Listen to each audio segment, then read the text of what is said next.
Hey, Intro to Accounting, Mr. Roberts here. Today we are moving into Chapter 6. I hope you guys were successful on Chapter 5.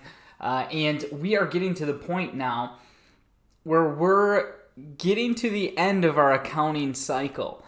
And things that we've been doing this entire time are going to kind of come together.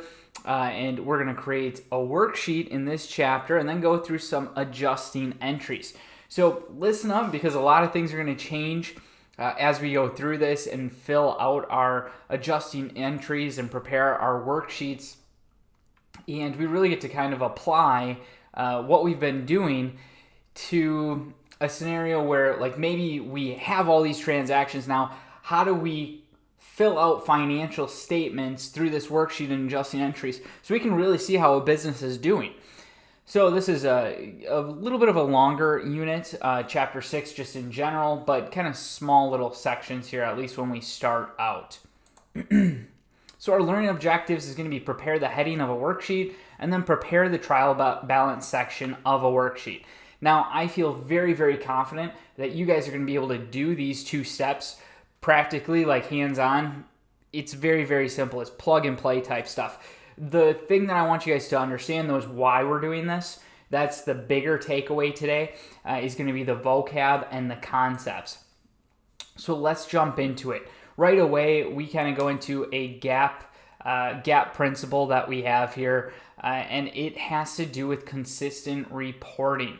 And what it comes down to for this consistent reporting gap principle is it says the accounting concept's consistent reporting is applied when the same accounting procedures are followed in the same way in each accounting period. And they give a pretty good example here. It says, for example, in 1 year, a delivery business might report the number of deliveries made. The next year, the same business reports the amount of revenue received for the deliveries made. So that information within 2 years is different, right? And if you only report one of them, you can't really compare the two, right? It almost seems like you're hiding something. Like this year, I'll just report how many deliveries we had. Next year, I'll only report the amount of revenue that we had from those deliveries. It's one of those things that you need to be consistent on how you report. It's kind of one of those things that, like we looked at before, where 1 year you'd say, okay, here's all my sales in dollars. And then the next year, maybe you say, here's all my sales in pesos. Wow, we did a whole lot better, right? It's supposed to not be confusing. That's what we're intending to do here. And these general ledger accounts that we've been filling out, once again, we've gotten to the point where we're doing T accounts. We could maybe understand that, but we needed to journalize it so we could see what these transactions look like. Then we moved into a ledger in the previous chapters where we were looking at each specific account. Well, now what we need to do is we need to look at these specific accounts and put them together in a way that we can really tell that story and make financial decisions based on those general ledger accounts. We're going to take those general ledger accounts and put them into a worksheet today, and then a little bit later we'll be using it for a couple different things. They kind of go through some professional codes of conduct here. We're going to skip past that. You can read it, though, on your own. So the first concept that we're really looking at, other than that gap principle, is going to be fiscal periods. And maybe you've heard this before in the news or something like that, but it's the length of time for which a business summarizes its financial information and reports its financial performance. Okay, so that's within a fiscal period. We also call a fiscal period an accounting period. When we have this accounting period and we look at it, and through this accounting period, we end up creating an accounting period cycle. And that's what this whole class is, actually. It's one full accounting period cycle where we have transactions, then we journal, we look at them, we see what's going on with those transactions, we journalize them, we put them on a ledger. Now we're about to put them on a worksheet, then we make adjustments, and then we fill out financial statements, and then we start the entire thing over again. That's an accounting period cycle. And different companies are going to have different accounting period cycles. Each business is going to pick its own.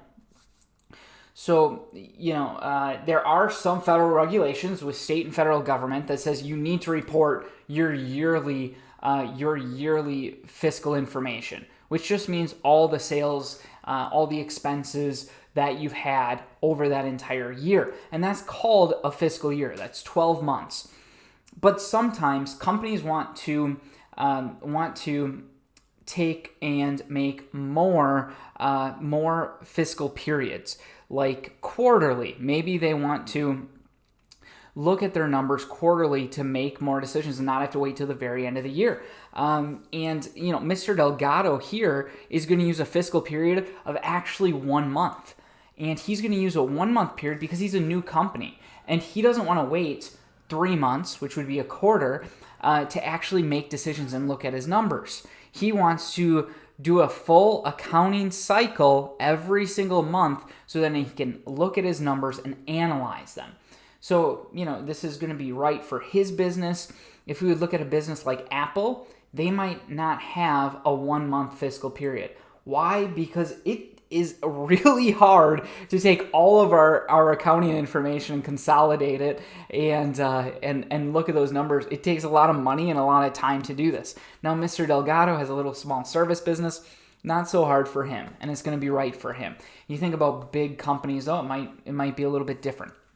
Down below here, it says a fiscal period can begin on any date, but most companies are always going to pick the first of the month.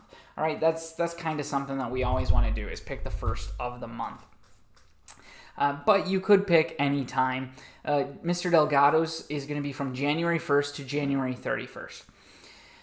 It says business often choose a 1 year fiscal period that ends during the low period of low business activity. In this way, the end of your accounting work comes at a time when other business activities are the lightest. So, a company like I used to work for Walmart, right? And Walmart's fiscal period ended at the end of January. Well, why did it end at the end of January instead of the end of December? Well, it ended then because at the end of December, we had this huge Christmas rush, right? And it was a madhouse. It was one of the busiest times of the year. So you're not going to get all of your accounting financial information in when it's just a madhouse like that. They're going to wait till the end of January because January is the slowest month for sales. So at that time, things slow down. And then after that, you get your books in order and you get all your accounting information put together. All right, so Mr. Delgado is going to make his own decision. His fiscal period is 1 month, but there's a lot of terms in here. Make sure that we're going back through this and remembering what these terms are and really understanding them as well. Remember, everything that we do is for our stakeholders, the people that run our business or the people that invest in our business, our customers, and we do all this accounting so we can make financial decisions that are sound. So today what we're creating is a worksheet though, and this is, you'll kind of, actually let me go back for a second. Let me go back 2 sections here to the very beginning. It says, please download preparing a worksheet here. This is under consistent reporting. If we go back to this first page here, you can see it says preparing a worksheet. So it's in 2 different locations. Yes, this is a really good resource to just take a look at. And it gives you an idea of what a worksheet looks like. It gives you all the steps that we're going to go through in Chapter 6 as well. But this is what a worksheet is going to look like, right? And this is what you're doing today. Looks a little bit different than our general ledger, and it looks a little different than our general journal. But this is our worksheet. At the very end, it's going to look a little bit more like this with all these numbers in here. We're going to calculate out net income. But for now, let's just focus on this first step. Once again, though, this is a great resource for you to take a look at. Let's jump back up to our worksheet area. Okay, so this is going to summarize all of our general ledger information. You guys remember the general ledger. You're going to open up all those tabs in our online workbooks. And if you just had that, it'd be kind of hard to really get a picture of how the company is doing. So this worksheet is going to help us with that. And it's going to help us in 4 different ways. It's going to summarize all those general ledger account balances, and it's going to prove that the debits equal credits. We're going to do that today. Prove debits equal credits. Next thing is we're going to plan needed changes to the general ledger accounts to bring account balances up to date. Okay. and that's going to be a little bit later, but when they say bring account balances up to date, we're going to do this thing called making adjustments. So those supplies that you bought at the beginning of the month, well, I bet you we use some, and they've been on our book as an asset. We're going to end up taking that asset and turning it into an expense. So that's something that we're going to do for step number 2, and why we use these worksheets. Number 3 is to separate general ledger account balances according to the financial statements that are going to be prepared. So we're going to be looking at a balance sheet and an income statement. And number 4 is to calculate the amount of net income or net loss for our fiscal period. That's going to be the money that we're actually making, net income or net loss. Probably something pretty important to want to know if you're running a business. So journals and general ledgers are permanent records of business and are usually prepared in ink or printed by a computer, right? So when we're doing those journals and ledgers, they're in pen, right? When we're doing our T accounts, we could draw those anywhere, right? They're in pencil. Well, the worksheet is kind of the same thing as the T accounts.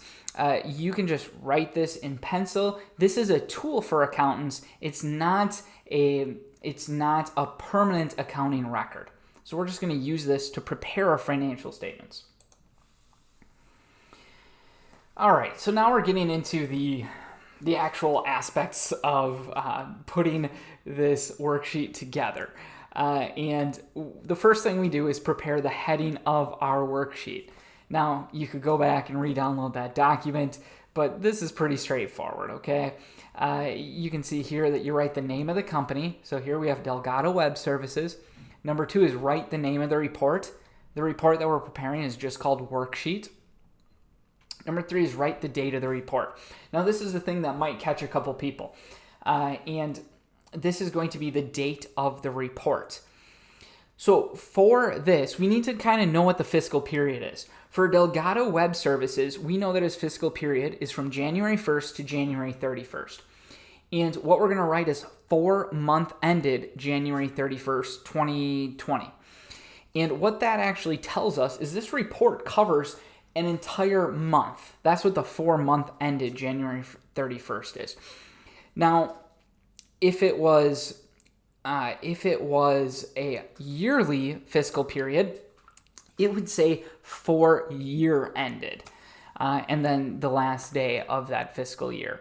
So you kind of need to look at that, figure out if it's a month, figure out if it's the end of the month, if it's the end of the year, what that fiscal period looks like for each company. But these are the 3 steps. That's really it, okay, for creating the worksheet heading. And you'll do enough of them here. Now, these next steps look very complicated, but I assure you they are not. We're going to prepare a trial balance on our worksheet. And you can see here's where we just wrote. Make this a little bit bigger.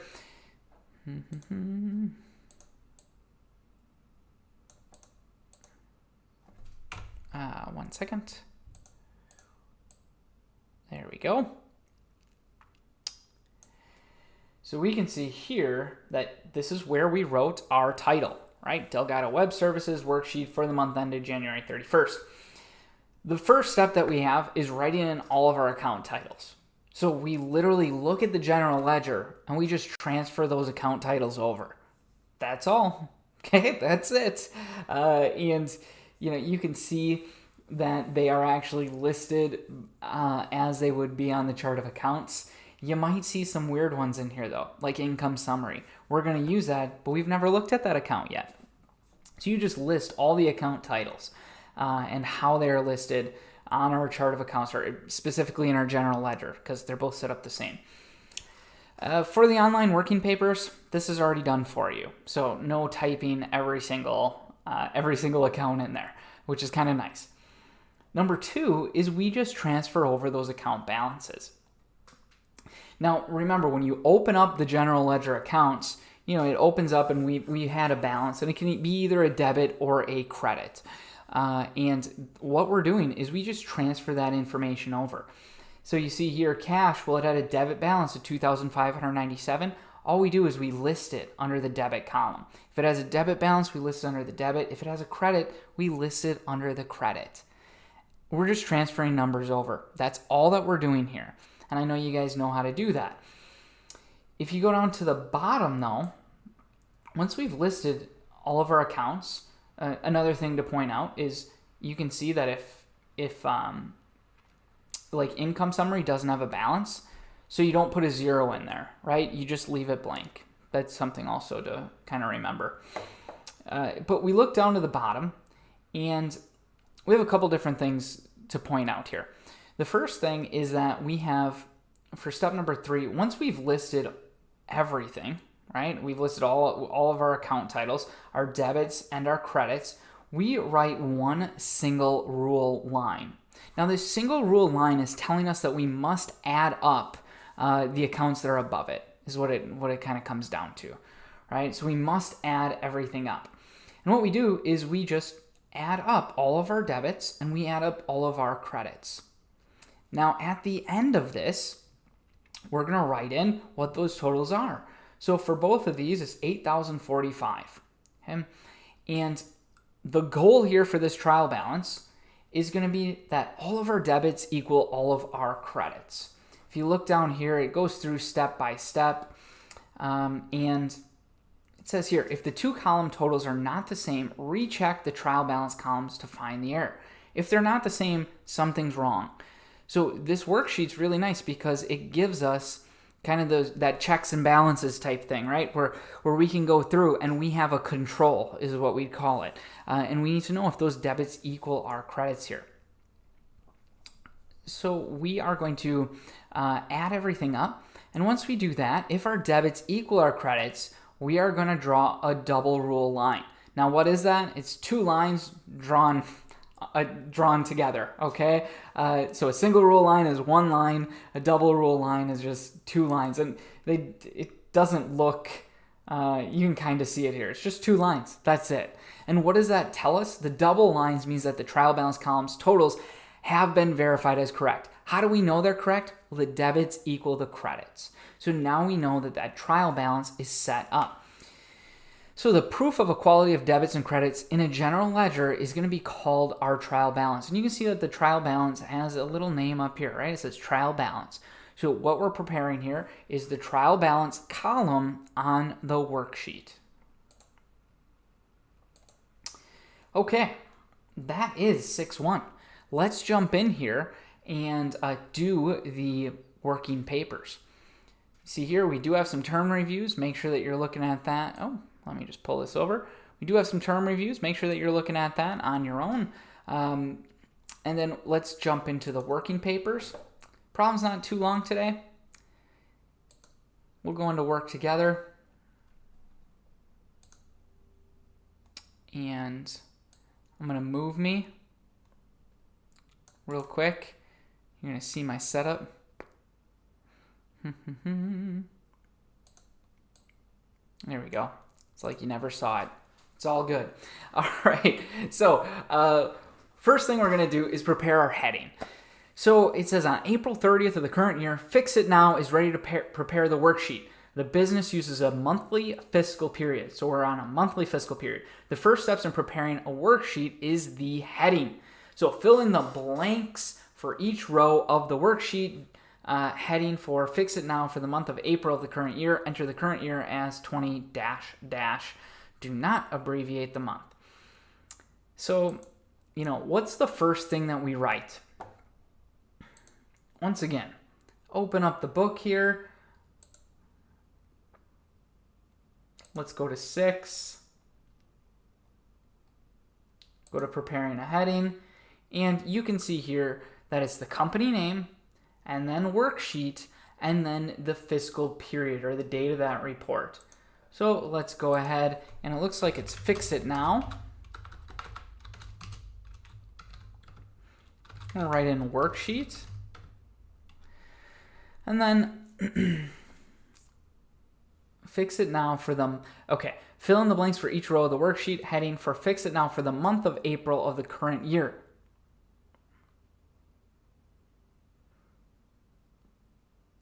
All right, what's the information that we need? Right here. This is what I'm searching for. The business uses a monthly fiscal period. So we need to make sure that we write in for the month. Oh, it's just going to be for month ended. and then the end of the month, right? April 30th, 20 dash dash. All right, let's see if this is right. Sometimes they make you write it a very, very specific way, but we're good to go here. So let's record the trial balance now. And, oh, please work. Did it work? Yes. You know how that always freezes up there every once in a while, makes it a pain in the butt. Not today, though. Okay, here we go. On April 30th of the current year, fix it now as the general ledger accounts and balances shown in question assets. Prepare trial balance on the worksheet and then total up the columns. So all that we are doing here is we are going to transfer over these account balances into the trial balance account. We get into adjustments and income statements and balance sheet a little bit later. But all we're doing is we're saying, okay, cash has a balance, a debit balance of $4,900. So what do? We put in $4,900 in the debit column. Do we put anything in the credit column? No, we do not, okay? Petty cash, $75 debits. Okay, accounts receivable, $1,387 debit. Supplies, $228 debit. All right, so we're just plugging them in. Prepaid insurance is $375. Accounts payable is $267, right? $267.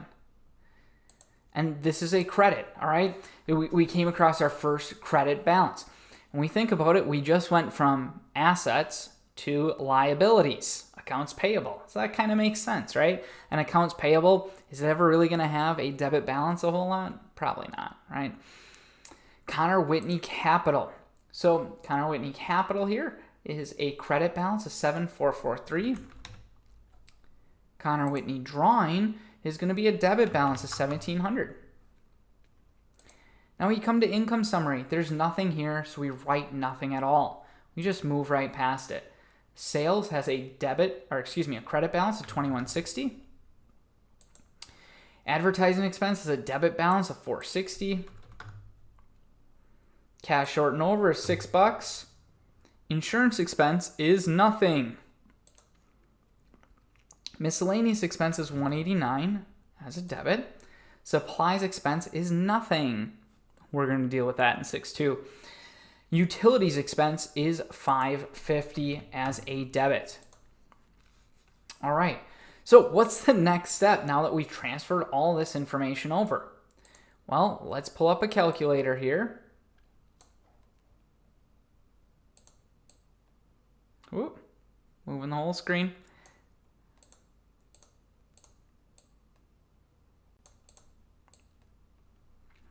Here, let's pull up a calculator and add these up. Here we go. I'm going to take 40. Let me get in here. So I'm adding up the entire debit column, right? And we just straight add it up. That's all. 4,900 plus 75 plus 1,387 plus 228 plus 375 plus 1,700 plus 460 plus 6 plus 189 plus 550, 9870. Now I know what some of you guys are going to do. You're going to look over here and you're going to say, ooh, these credit columns over here doesn't have nearly as many numbers. Why don't I just add those up first? And then I'll put that number for debits and credit. Well, look at how quick I just added this up, right? Do not do that. This is a control. We're making sure that debits equal credits. So don't try to hack the homework or anything else, okay? Because it'll just lead you to getting something wrong a little bit later. So when we add it up, though, all of our credits, 2160, 7443, and 267, we got 9870. When we look at this, do we have our debits equaling our credits? We absolutely do. And, you know, it's really hard to see here, but this would be considered under utilities expense, the single line. And then down here, we have a double line that's showing that we've confirmed that 9870 is correct. How do we know it's correct? Well, our debits equal our credits. So let's grade this final step. And we have a 2 out of 2 there. We are good to go. So I'll go back to the assignments. I'll hit I'm done, grade it, just to make sure. And we have a 4 out of 4 on, oh, had this in the way. Excuse me. We got a 4 out of 4 on the work together. And there we go. So that is 6-1. Okay. Really need to take away the terms and the concepts. And then this is the first part of the trial balance. It gets a little bit more complicated than this, but that first part, we're really just transferring over general ledger accounts into our debits and into our credits column in the worksheet. So if you have any questions, please let me know. Have a good rest of your day.